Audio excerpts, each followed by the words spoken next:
You're listening to This Week in Cardiology from theheart.org, Medscape Cardiology. This podcast is intended for healthcare professionals only. Any views expressed are the presenter's own and do not necessarily reflect the views of WebMD or Medscape. You can now access the latest in medical news on your Amazon Alexa-enabled device. Join me, Perry Wilson, every weekday morning for Medscape Medical Minute, where I highlight the top medical stories of the day. To add Medscape Medical Minute to your flash briefing, search for Medscape Medical Minute on Amazon and click Enable. Or open the Amazon Alexa app, go to Skills, search for Medscape Medical Minute, and click Enable. Then say, Alexa, what's the news? Or Alexa, what's my flash briefing? I hope you'll join us. Hi everyone, this is John Mandrola from theheart.org Medscape Cardiology, and this is This Week in Cardiology for May 3rd, 2024. This is Kentucky Derby week. The first Saturday in May is tomorrow. Today we'll talk TAVR versus surgical aortic valve replacement, a little bit more on renal denervation, the drug inclisiran, and marketing disguised as science. Let's start today with the Dedicate DZHK6 trial, or from now on, just the Dedicate trial. This was TAVI versus surgical aortic valve replacement in low to intermediate risk patients with aortic stenosis. German investigators at 38 sites, first author Stefan Blankenberg, performed an RCT of TAVI versus SAVR in low to intermediate risk surgical patients with severe AS. The Dedicate trial is notable for at least two big reasons. One is that there was no industry funding, and the other was that the operators could choose any TAVI valve that they felt would be best. It was a non-inferiority trial with a primary outcome of death or stroke at 1 year. 1 year. That's a problem, and I'll come back to it. In the introduction, the authors write that their trial had broad inclusion criteria, unlike the highly selective PARTNER and Evolute trials. They believe, therefore, that Dedicate will be more reflective of regular practice. Exclusion criteria for Dedicate included patients who had substantial coronary disease and those with bicuspid aortic valves. The trial enrolled about 1,400 patients split evenly in the TAVI and SAVR arms. There was substantially more crossover SAVR to TAVI and withdrawal in the SAVR arm, however. The mean age of these patients was 74 years, and the median STS score was 1.8%, which is similar to PARTNER 3 and Evolute low risk. 2/3 of the TAVI was done with a balloon expandable valve, and 1/3 was done with a self-expanding valve. SAVR was done with full sternotomy in about half the patients. The primary outcome of Dedicate clearly favored TAVI. 5.4% primary events in TAVI versus 10% in SAVR. That's an absolute risk decrease of 4.6%, a hazard ratio 0.53 with confidence intervals going from 0.35 to 0.79, clearly significant for non-inferiority.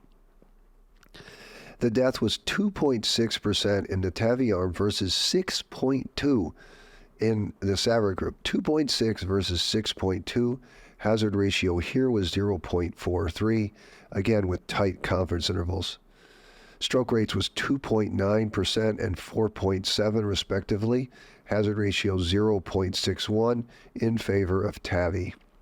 Pacemakers were performed in 11.8% and 6.7% of the patients TAVI versus surgical. Hazard ratio there 1.81. Prosthetic valve dysfunction was 1.6% in the TAVI group and 0.6% in the SAVR group. Hazard ratio there 2.44. Safety-wise, bleeding was 4.3% in the TAVI group and 17.2% in the surgery group.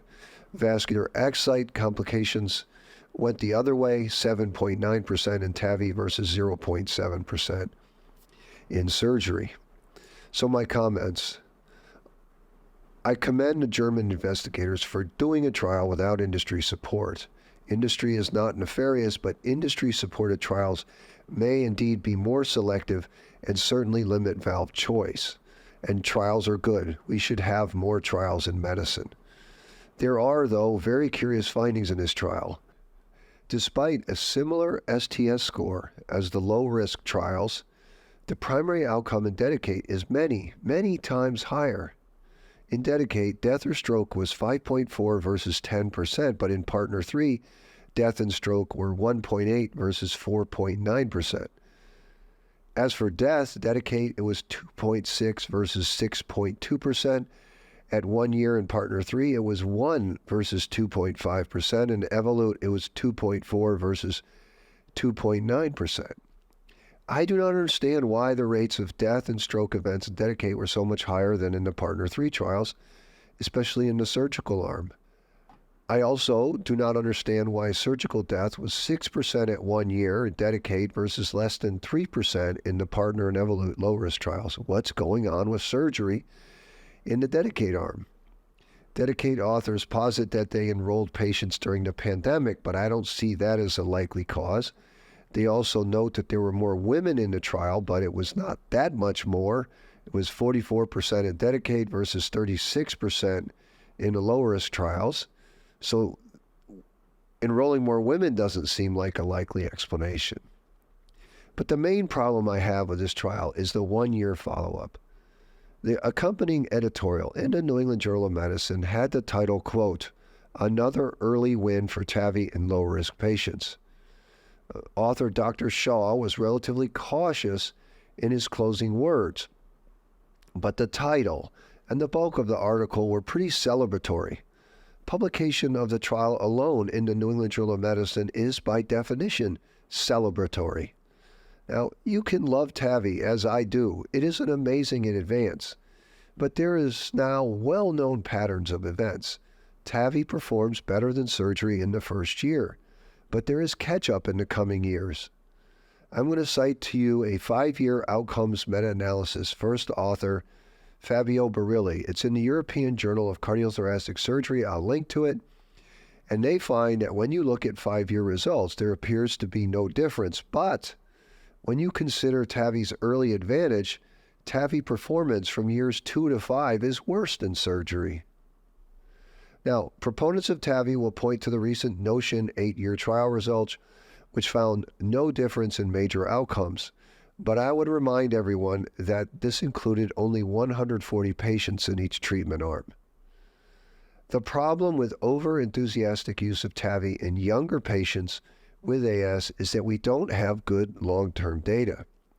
A 72-year-old person is going to make it to 80 most likely. When they have structural valve deterioration, then what? Now, there's terrible outcomes of removing TAVI valves. You commit this patient who has a TAVI to another valve and valve, and maybe that's possible, maybe it's easy, but maybe not. In sum, TAVI is a great innovation for older patients who have high surgical risk. Its use in younger patients remains more complicated. And trials with 1-year follow-up are simply not helpful in sorting out this question. Putting Dedicate in the New England Journal of Medicine and gifting it a praising editorial has the effect of creating even more therapeutic momentum towards TAVI, and I don't like it, even though I like TAVI. All right, speaking of too short follow-up, let's talk renal denervation. The Target 1 RCT of renal denervation using an alcohol-mediated ablation technique was also presented at ACC, and it made it into circulation.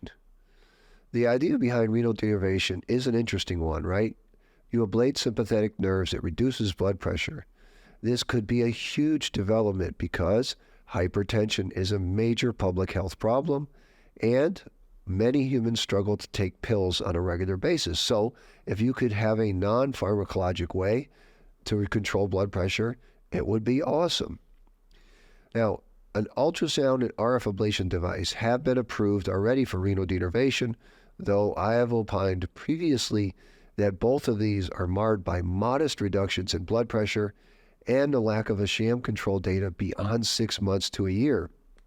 And of course, blood pressure therapy is not for 6 months or a year, it's for decades. Well, the investigators in the Target 1 trial had the idea of using alcohol into the perivascular space to achieve circumferential ablation of the afferent and efferent sympathetic nerves. Now, for the record, Electrophysiologists can use alcohol within epicardial veins, and boy, does it ablate tissue a lot. For AF ablation, we often inject alcohol into the vein of Marshall, which is a branch off the coronary sinus, and then you see ablation downstream from that in the region of the mitral isthmus up to the anterior ridge between the appendage and pulmonary veins, and it is an impressive amount of ablation with alcohol. However, in the sham-controlled Target 1 trial, wherein 300 patients were randomized to sham or alcohol renal denervation, the mean ambulatory systolic blood pressure reduction at 3 months was only 3.2 millimeters of mercury. And it was fairly similar for office blood pressure measurements as well. The results made statistical significance at a p-value of, sit down for this, 0.487, which makes me laugh that they carried it out to 4 decimal places. One of the notable things about the results was the sham control arm got a 7 millimeter reduction of systolic blood pressure. Sham, 7 millimeters. This to me emphasizes the importance of having sham-controlled arms in any procedure trial.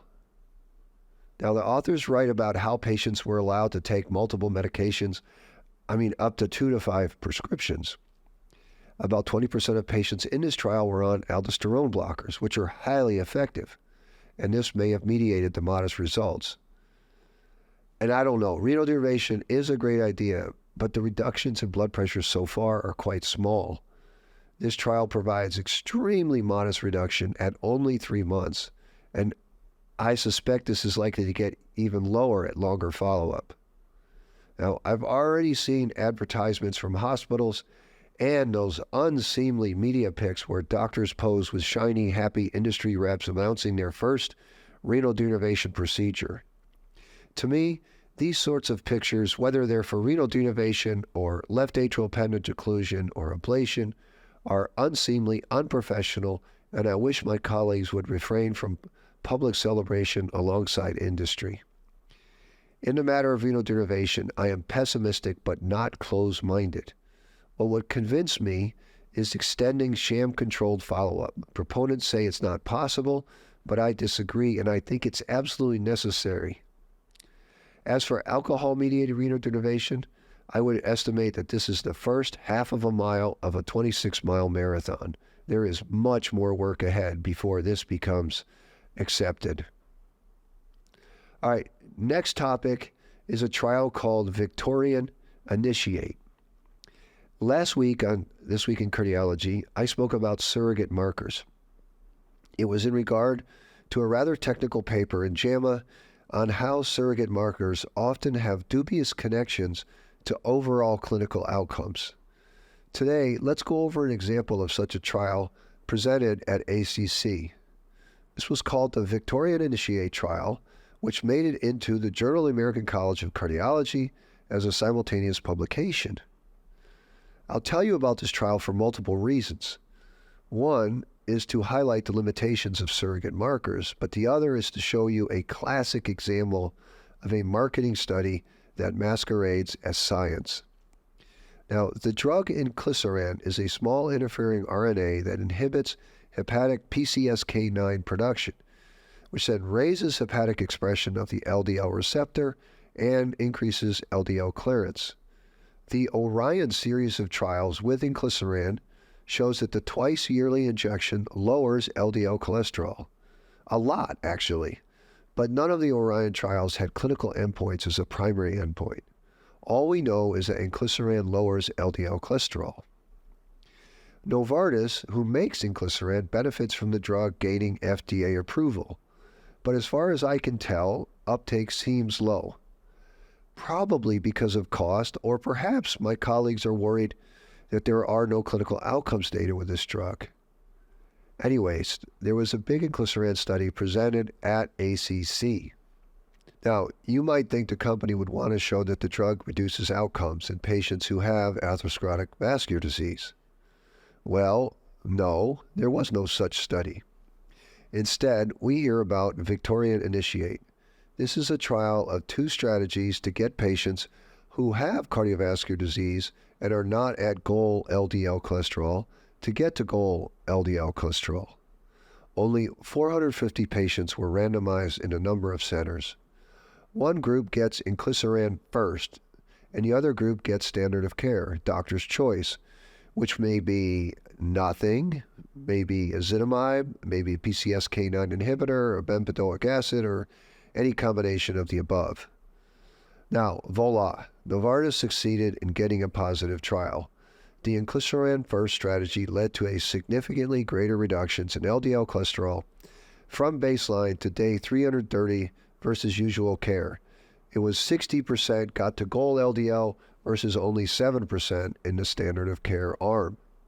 They also reported that statin discontinuation was not significantly different in the two groups. Novartis also won because they received positive comments from the floor at ACC. Discussant of the study at the ACC meeting, Dr. Jorge Plutsky, Director of Preventive Cardiology at Brigham and Women's Hospital in Boston, called this, quote, an important study that provides another important example of stunning undertreatment of high-risk patients and coupled that with a really innovative approach. I should also quote this from the Journal of the American College of Cardiology, quote, Victorian Initiate was funded by Novartis Pharmaceuticals Corporation. First author, Dr. Koren, is an employee of a company that received PI fees for his participation in the Novartis Victorian Initiate trial, and that has received study grants and consulting fees from multiple manufacturers of PCSK9 inhibitors and other treatments of lipid disorders. I would also add, multiple authors of the paper had received funds from Novartis, and 4 of the authors are employees of Novartis. Now, comments. Let me concede a couple of things. First, the drug inclisiran lowers LDL cholesterol via a PCSK9 mechanism, and PCSK9 inhibition has previously shown modest reductions in non-fatal cardiovascular outcomes. I would also concede that inclisiran is easy to administer. Twice-yearly injections are quite nice. I also concede the causal role that LDL cholesterol has in atherosclerotic vascular disease. But, my friends, LDL cholesterol remains a surrogate marker. And Novartis has a ton of money. Why regulators did not compel them to do a trial powered for outcomes is hard for me to understand. Maybe someone could explain it to me. While it's likely that inclisiran lowers cardiovascular events, we don't know. A Victorian Initiate could have enrolled 25 times more patients and then measured whether the extra cholesterol lowering one gets over standard of care results in lowering of cardiovascular events. That's what we need to know. As an aside, the trialists report event rates in the trial of about 2% in both groups. Obviously, it's too few to say anything.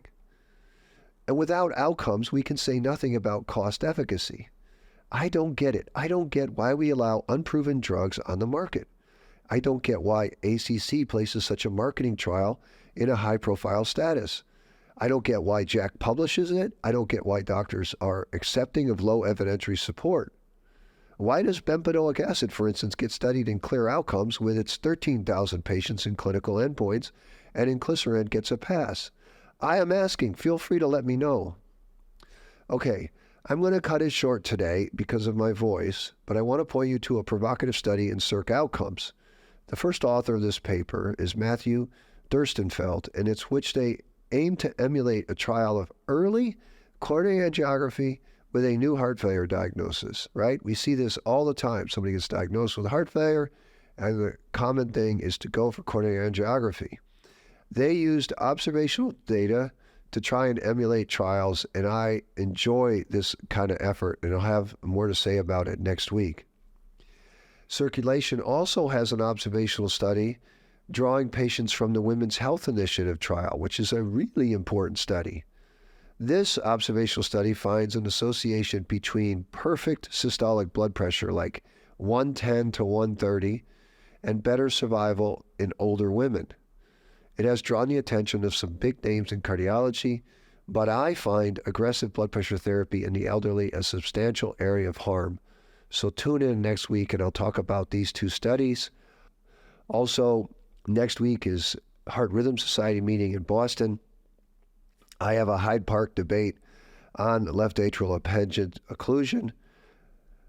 I say, gosh, not again. I've lost this debate on 5 continents, and I'm sure I'll lose this debate again. But anyways, if you are in Boston, please come say hello.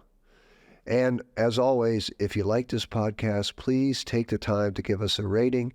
These things help others find us.